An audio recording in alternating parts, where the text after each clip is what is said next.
ഇന്നൊരു പാളിപ്പോയ shoot day വ്ളോഗാണ്. എല്ലാ സാറ്റർഡേയും ഓക്കോയിൽ നമ്മൾ പുതിയ ഡ്രോപ്പ് ഇടും. ഇതൊരു അഫോർഡബിൾ കുർത്തിയായിരുന്നു, പുതിയ ഡ്രോപ്പ് ആയിരുന്നു. പക്ഷെ ലൈറ്റിംഗ് ഒട്ടും ഓക്കെ ആയില്ല. ഞങ്ങൾ പ്ലാൻ ഡ്രോപ്പ് ചെയ്തു. ഇത് നടക്കുന്നത് ഫ്രൈഡേ. അപ്പൊ ഞാൻ വിചാരിച്ചു സാരമില്ല, നാളെ കുറച്ച് പെട്ടെന്ന് ഷൂട്ടൊക്കെ കഴിഞ്ഞിട്ട് എഡിറ്റ് ചെയ്തിട്ട് ഇടാം. സൂഫിക്ക് ഒരു ചായയും പഴംപൊരൊക്കെ വാങ്ങി തന്ന് സമാധാനിപ്പിച്ച്. മഴയുണ്ടായിരുന്നു, അപ്പൊ കിടിലനായി. അങ്ങനെ രാത്രി ഫിബി വന്നിട്ടുണ്ടായിരുന്നു. പക്ഷെ കിച്ചൺ ക്ലോസ് ആയതിനു ശേഷമാണ് ഫിബി വന്നത്.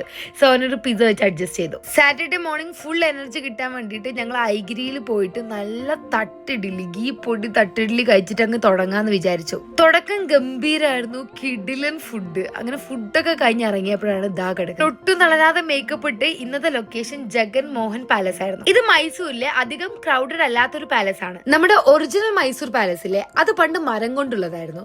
സോ ഒരു കല്യാണ സമയത്ത് അതിന് തീ പിടിച്ചു. അതിന്റെ പുനർനിർമ്മാണ സമയത്ത് ഏകദേശം 15 കൊല്ലം ഈ റോയൽ ഫാമിലി നിന്നിരുന്ന പാലസ് ആണ് ഇത്. ഇന്റർനെറ്റ് മൊത്തം അവിടെ ആളുകൾ ഡാൻസ് കളിക്കുന്ന, വീഡിയോ എടുക്കുന്നൊക്കെ കണ്ടിട്ടാണ് ഞാൻ ലൊക്കേഷൻ കൺഫേം ചെയ്തത്. അവിടെ എത്തിയപ്പോ പിന്നെയും ട്വിസ്റ്റ്, അവിടെ ക്യാമറ അലൗഡ് അല്ല. ആ പ്ലാനും ഡ്രോപ്പ് ആയി. പിന്നെയും സൂഫിനെ വേറെ ലൊക്കേഷനിൽ കൊണ്ടുപോയി. പക്ഷെ അപ്പത്തിനും മഴ, ലൈറ്റിംഗ് ഒക്കെ ചതിച്ചു. സൂഫിനെ സമാധാനിപ്പിക്കാൻ വേണ്ടിയിട്ട് കുറച്ച് മാംഗോ ജ്യൂസ് ഒക്കെ കൊണ്ടുവന്നു. അപ്പൊ ഞാൻ കുറച്ച് ഓക്കെ ആയി. ഞാൻ വിചാരിച്ചു ഇപ്രാവശ്യത്തെ ഡ്രോപ്പ് സൺഡേ ഇടാം. And we are coming with more collections. So like എനിക്ക് സാറ്റർഡേനെ കണ്ടിന്യൂ ചെയ്ത് പോകണമെന്നുണ്ടായിരുന്നു. But it's okay. അങ്ങനെ പിന്നെ ഞങ്ങൾ ഒരു ചായയും കൂടി കുടിക്കാൻ പോയി. എനിക്ക് നല്ല വയറുവേദന ഉണ്ടായിരുന്നു. സോ ഞാൻ ലെമൺ ടീ കുടിച്ചപ്പോഴാണ് ഓക്കെ ആയത്.